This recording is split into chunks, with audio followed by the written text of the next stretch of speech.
찬송가 546장 부르시겠습니다.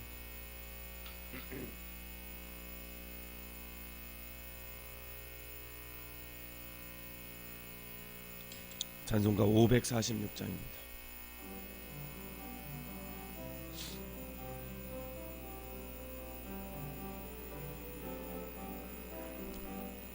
주님 약속하신 말씀 위에서 영원토록 주를 찬송하리라. 소리 높여 주께 영광 돌리며 약속 믿고 굳게 서리라. 굳게 서리 영원하신 말씀 위에 굳게 서리. 굳게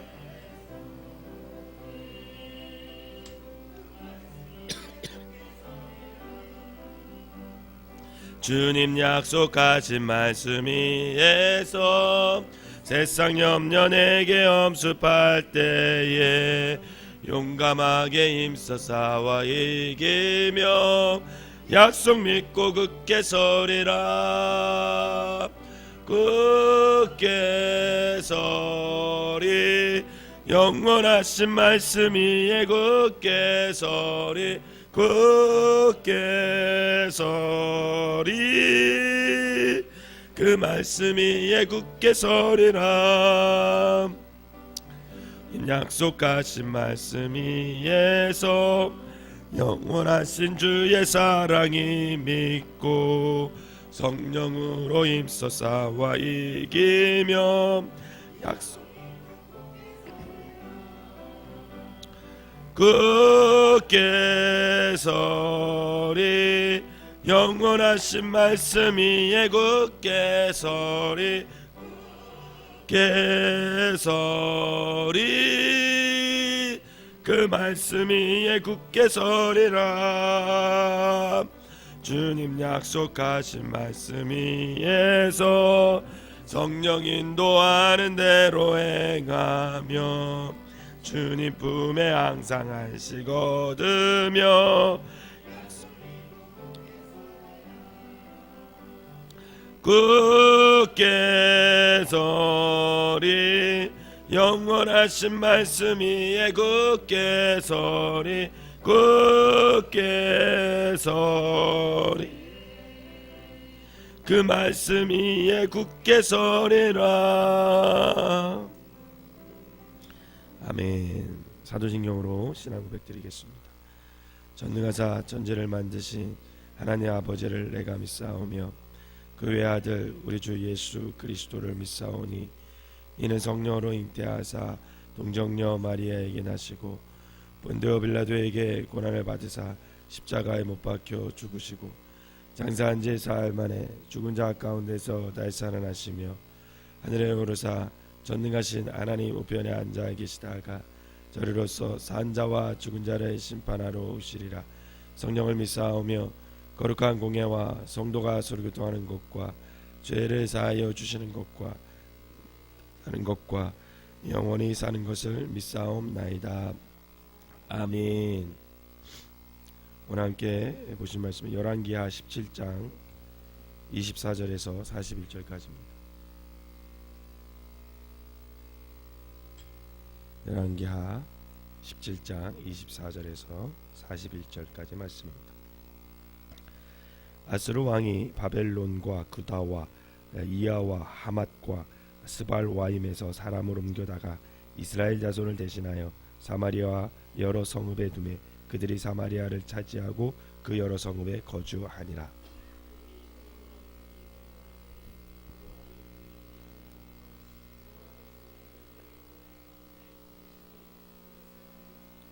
그러므로 어떤 사람이 아스루 왕에게 말하여 이르되 왕께서 사마리아 여러 성읍에 옮겨 거주하게 하신 민족들이 그 땅 신의 법을 알지 못하므로 그들의 신이 사자들을 그들 가운데에 보내매 그들을 죽여 싸우니 이는 그들이 그 땅 신의 법을 알지 못함이니이다 하니라.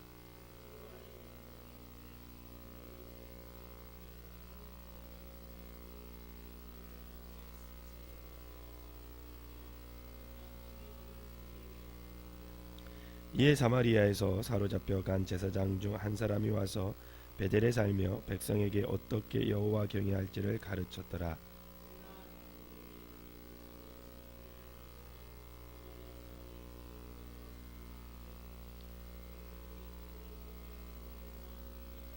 바벨론 사람들은 숫꽃 분옷을 만들었고 굿 사람들은 네르갈을 만들었고 하마 사람들은 아시마를 만들었고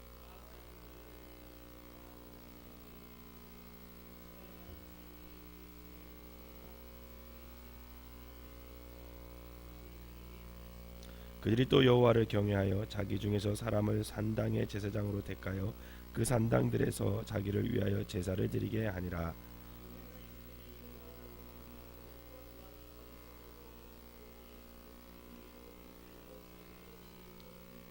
그들이 오늘까지 이전 풍속대로 행하여 여호와를 경외하지 아니하며 또 여호와께서 이스라엘이라 이름을 주신 야곱의 자손에게 명령하신 율례와 법도와 율법과 계명을 준행하지 아니하는도다.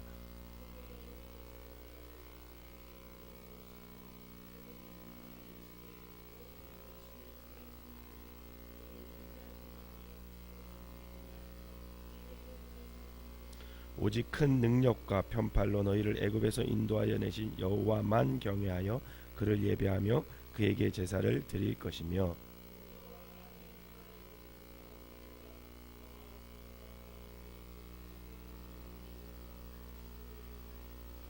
또 내가 너희와 세운 언약을 잊지 말며 다른 신들을 경외하지 말고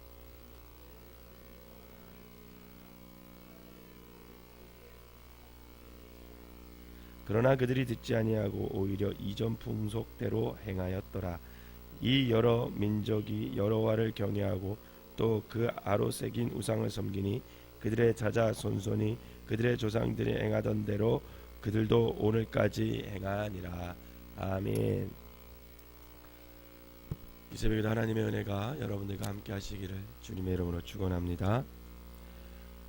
지난 시간에는 1절부터 23절까지 살펴보면서 북이스라엘의 마지막 왕인 이 호세아의 정치적인 행동을 보면서 결국은 하나님을 신뢰하고 의지하지 않는 그 삶이 어떻게 마무리 지어지는지, 결국 어떤 다른 환경에서 자신의 어떤 능력이나 자신을 의지하며 살아가는 것도 하나의 또 다른 우상숭배다라는 것을 살펴보았습니다. 사실 호세아도 자기가 북이스라엘의 마지막 왕이 될 줄은 몰랐을 것입니다. 그런데 결국 자신이 우상을 섬기고 하나님을 등지고 살았던 결과가 호세아가 북이스라엘의 마지막 왕이 되는 그런 결과를 가져오게 됐죠. 오늘 본문은 결국 이제 북이스라엘이 망하면서 아수르 왕이 북이스라엘 백성들을 강제로 이주를 시켜요. 이주를 시키고 난 후에 그 자리에 이방 민족을 사마리아로 또 이주시키는 사실을 기록해 놓고 있습니다. 이 아수르 당시 이 나라는 어떤 나라를 이렇게 정복하면 그들의 정책 중에 하나가 뭐였냐면 피정복민 이주 정책이었어요. 그러니까는 이 민족을 정복하고 이쪽 민족을 정복하면 이 민족을 서로 섞어놨어요. 이렇게 반 정도로 이쪽으로 옮기고 반 정도로 이쪽으로 옮기고 이런 정책을 폈습니다. 왜냐하면 이렇게 함으로써 피정복민들로 하여금 자신들의 어떤 민족적 정체성을 상실하게 하는 거예요. 그렇게 함으로써 그들을 보다 용이하게 지배하기 위해서 또 그들이 자신의 나라 아수르에게 대항하지 못하게 하기 위해서 그렇게 정책을 채택했습니다. 이 아수르 왕은 북이스라엘 백성들을 아수르로 이주시키는 대신 그 아수르 왕이 사마리아 땅에다가 바벨론 사람, 구다 사람, 하맛 사람, 스말와인 사람들 뭐 이런 사람들을 사마리아로 대거 이주를 시킵니다. 그 결과 훗날 사마리아로 불리는 북이스라엘 지역에는 민족 혼합은 물론 종교적 혼합까지 이루어져 유대인들에게 경멸의 대상이 됐어요. 이주 정책으로 사마리아에서는 기존의 이스라엘 백성들과 이방 족속이 섞여 살게 됐어요. 이 섞여 살게 됐다는 것은 그냥 따로 그 안에서 그냥 같이 살았다는 말이 아니라 결혼까지도 같이 하게 되고 그렇게 되니까 민족의 순수한 이스라엘 민족의 순수한 활동이 그게 없어지게 되는 그런 일들이 벌어졌습니다. 이때 아스로 왕은 북이스라엘에 거주한 이방 족속들의 건의를 받아들여서 북이스라엘 출신 제사장을 보내어서 사마리아 거주 이방 족속에게 율법을 가르치게 했어요. 그런데 사마리아 거주 이방인들은 아스로 왕에게 율법을 가르칠 사람을 요청한 것이 그들이 진정으로 여호와 신앙을 섬기기 위해서가 아니라는 거죠. 그 이유는 하나님께서 사마리아 거주하는 이방인들에게 진노하셔서 그들 중 몇 사람을 죽이셨기 때문에. 이게 무슨 일이냐면 하나님께서 정말 아무리 이방인들이라도 하지 말아야 할 어떤 풍습, 어떤 불신앙적인 모습이 있었는데 이방인들은 하나님이라는 것을 모르잖아요. 이스라엘 성경은 하나님에 대해서 잘 모르니까 그냥 자기들이 살았던 그 지역에서 행했던 문화와 어떤 풍습 그리고 또 그들이 행했던 종교의식을 그대로 행했던 거죠. 그랬더니 하나님께서 하나님을 섬기는 땅에서 그 거룩한 땅에서 범죄하게 됩니다. 특별히 제단에서 하나님을 섬기는 그 예배당 안에서도 가증한 일을 행하니까 하나님이 그 이방 사람들에게 좀 이렇게 심판을 내렸어요. 그래서 몇 사람이 죽었던 사건이 일어난다 봐요. 그랬더니 그들이 그 사건을 계기로 우리에게 이 이스라엘 사람들이 섬기는 하나님에 대해서 좀 알 수 있도록 사마리아에 거주했던 어떤 제사장을 좀 보내줘서 우리에게 좀 그 율법을 좀 가르쳐 달라. 꼭 지켜야 하는 것들 그것을 좀 가르쳐 달라. 그렇게 요청을 한 겁니다. 그래서 그들은 자신들의 신만이 아니라 여러 신들 중에 하나로서 즉 하나님을 이스라엘의 지역신으로 여기고 여호와도 자신들이 좀 섬겨야 다시금 이런 불행한 일이 일어나지 않을 거라고 생각을 했던 거죠. 그래서 33절은 이러한 당시 사마리아에 거주하는 이주민들이 종교적인 형태를 요약해서 딱 기술하고 놓은 말씀이 적혀져 있습니다. 그럼 33절을 한번 읽어보도록 하겠습니다. 시작. 이와 같이 그들이 여호와도 경외하고 또한 어디서부터 옮겨왔는지 그 민족의 풍속대로 자기의 신들도 섬겼더라. 아멘. 결국 이런 꼴이 되어버린 거예요. 이와 같이 그들이 여호와도 경외하고 또한 어디서부터 옮겨왔는지 그 민족의 풍속대로 자기의 신들도 섬겼더라. 즉 사마리아의 종교가 이때부터 다신교적 혼합주의 종교가 되었다라는 평가를 해놓은 겁니다. 그들은 자신들이 본래 섬기던 신 외에도 하나님을 추가로 섬긴 거예요. 추가로 섬김으로써 더 확실한 복과 안전을 보장받으려고 했습니다. 이러한 이유로 사마리아에서는 여호와의 종교와 이방 종교가 혼합된 혼합주의 종교가 생겨나게 됐어요. 결국 사마리아에서는 진정한 여호와 신앙은 자체를 감추었고 이는 바벨론 포로기를 거쳐서 신약 시대에 이르기까지 사마리아인들과 유다인들 사이에 적대 관계가 형성되는 결과를 초래했습니다. 그래서 여러분 신약 성경을 읽다 보면 예수님께서 사마리아로 땅으로 가니까 제자들이 왜 그 땅으로 가십니까? 그렇게 얘기하잖아요. 심지어는 이 북이스라엘과 남유다 땅이 있었던 그 사이에 사마리아 땅이 껴 있거든요. 신약 시대에 이렇게 보면 그러면 이 아래쪽에 사는 사람이 위쪽에 사는 친척 집에 가려고 하면 이 사마리아 땅을 거쳐가면 금방 갑니다. 근데 이 사마리아 사람들은 경멸했어요. 저들은 혼합 때 벌써 혈통으로 구원받는다고 생각했으니까 혈통이 섞여 있으니까 저들은 구원받을 대상이 아니에요.